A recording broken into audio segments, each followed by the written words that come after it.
Day 3 of Ravens training camp is in the books, and here's what happened.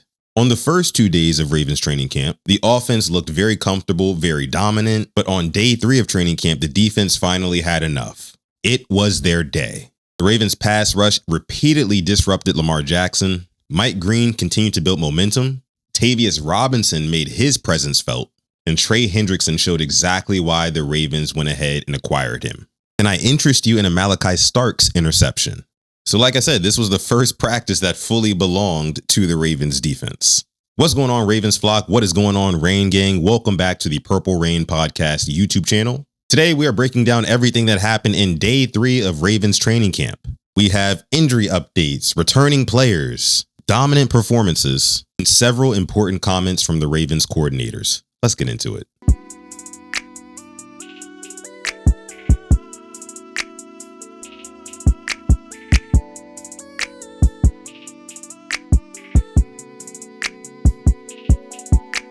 So the biggest takeaway from day 3, like I said at the top of the video, the defense was dominant today. They just straight up won the practice, which was very important considering the first 2 days of training camp solely belonged to the offense. Lamar Jackson was sharp on day 1. Rashad Bateman and Zay Flowers were among the names making plays. On day 2, you had rookie wide receiver Jacoby Lane stealing the headlines with a viral catch. But like I said, on day 3, the defense flipped the script. Here's how. Pass rushers, including Trey Hendrickson, Tavius Robinson, and Mike Green, were super disruptive. And that pass rush prevented Lamar from getting any sort of rhythm going in Friday's practice. Lamar Jackson was pretty much uncomfortable all day because that pass rush was disrupting the timing of Lamar Jackson and the entire offense. Now, there is no live tackling in this portion of training camp, of course. So I'm not talking about official sacks. However, there were several situations where the play would have ended in a real game because of a sack. Secondary also tightened up its coverage today, forcing Lamar Jackson to take a few coverage sacks and hold onto the ball for a little bit too long. The combination of pressure and coverage made for the most difficult practice the offense has had thus far. And this is exactly the type of response Jesse Minter wanted to see out of his defense. Jesse Minter has preached competition this entire summer. He doesn't want one side of the football dominating constantly in training camp. He wants the offense and defense to consistently challenge each other. Diving deep into the pass rush just a little bit, there was not just any one player dominating every rep today. Trey Hendrickson applied pressure. Mike Green applied pressure. Tavius Robinson applied pressure.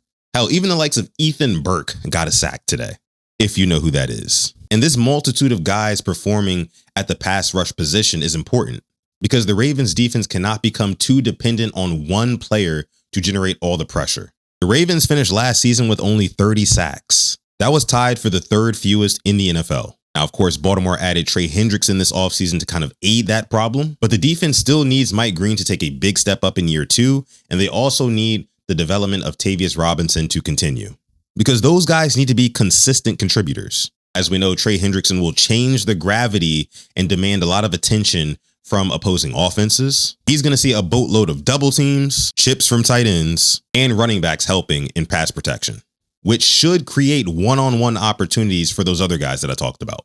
If Mike Green specifically can continuously win these one-on-one matchups, this defense should look totally different. Specifically, this pass rush should look totally different than it did last season. Defensive coordinator Anthony Weaver already has a ton of faith in Mike Green. Defensive coordinator Anthony Weaver said that Mike Green was only milliseconds away from getting way more sacks than he actually did last season, whatever that means. Because Mike Green only had 3.5 sacks in his rookie season, which was a letdown, especially coming off of his senior year at Marshall, where he had 17.5 sacks. But let's be real, it was in the Sun Belt Conference. Most of the offensive tackles that Mike Green was rushing against at Marshall probably don't even play professional football right now. So we knew it was kind of going to be an adjustment period with him. So the focus in Ravens training camp has been improving Mike Green's technique so that he can finish his food, basically. And if he does end up finishing these plays a lot more often, then I expect him to have at least about 8 to 10 sacks on the season, at least. But through 3 practices, Mike Green appears quicker and way more decisive. He's getting upfield instead of hesitating. And most importantly, he is attacking blockers with a much clearer plan. Tavius Robinson deserves attention as well. Tavius Robinson has always brought power and size and strong run defense. The question is whether or not he can become a more reliable pass rusher. On Friday, Robinson showed that potential. If the Ravens can rotate Hendrickson, Mike Green, Tavius Robinson, Zion Young, and maybe even eventually a healthy Adisa Isaac, who we'll get to in a minute, the Ravens should be able to keep their pass rushers fresh throughout the game without experiencing a major drop in production. That depth across that defensive line was missing last season.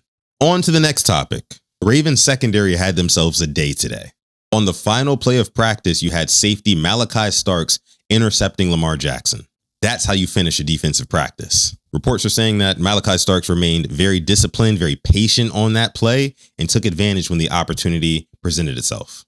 And that's going to be of paramount importance for a second-year safety like Malachi Starks, who you could kind of see at the end of the 2025 season, the game started to slow down for him. And now it feels like he's understanding the game more. I expect him to have a big season in year 2 for him. And honestly, the Ravens need more of that from their secondary. The Ravens finished last season with only 11 interceptions. The good news is Jesse Minter's defenses are known for creating pressure, disguising coverage, and forcing quarterbacks to hesitate. Pass rush and the secondary must work together to finish some of these plays and generate more turnovers. I also want to give a big shout out to Nate Wiggins, who had his best practice so far. There was a deep ball that Lamar Jackson threw to Rashad Bateman that would have been a catch for a touchdown, but at the very last second, Nate Wiggins stuck his arm in there and broke up the pass. As a Bateman truther myself, I must say that I was very happy to hear about that, because if there is one guy that the Ravens need to live up to the hype, it's definitely going to be former first rounder and now third-year player Nate Wiggins, who in a couple of years here is going to be asking for a new deal. Now, while the defense did do most of the dominating today, Lamar Jackson still managed to do his thing in spots. Lamar Jackson's play of the day came on a long sideline connection with none other than number 7, Rashad Bateman. Rashad Bateman has been heavily involved in the first 3 days of camp. He and Lamar Jackson appear comfortable with their timing with one another, especially on intermediate and deeper routes. And the truth is, the Ravens are going to need that connection because Zay Flowers is going to receive plenty of defensive attention. And the rookie receivers, while they are talented, they're still learning. While tight end Mark Andrews still remains a reliable and viable option in the passing game, the offense still needs a consistent outside wide receiver, one that can punish defenses for focusing so heavily on Zay Flowers and Derrick Henry. And Rashad Bateman so far has shown that ability that he can be that guy. The challenge now is carrying that into the regular season and maintaining that for 17 games plus. I think this difficult practice may actually really help Lamar Jackson and this offense kind of go back to the drawing board and figure out some things that they need to tweak.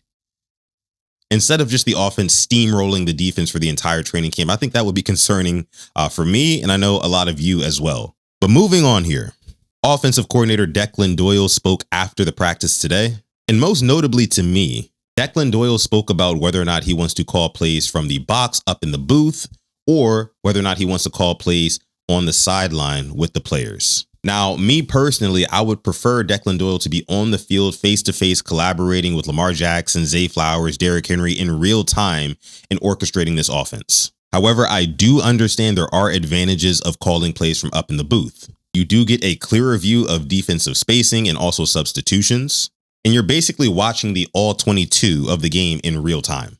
But at the end of the day, Declan Doyle must determine for himself which environment helps him the most. He also continues installing these motions and formation changes that should really make this offense look way different than what it looked like before. Sending players in motion can help quarterback Lamar Jackson determine coverages pre-snap, and it forces defenders to communicate and make choices in real time.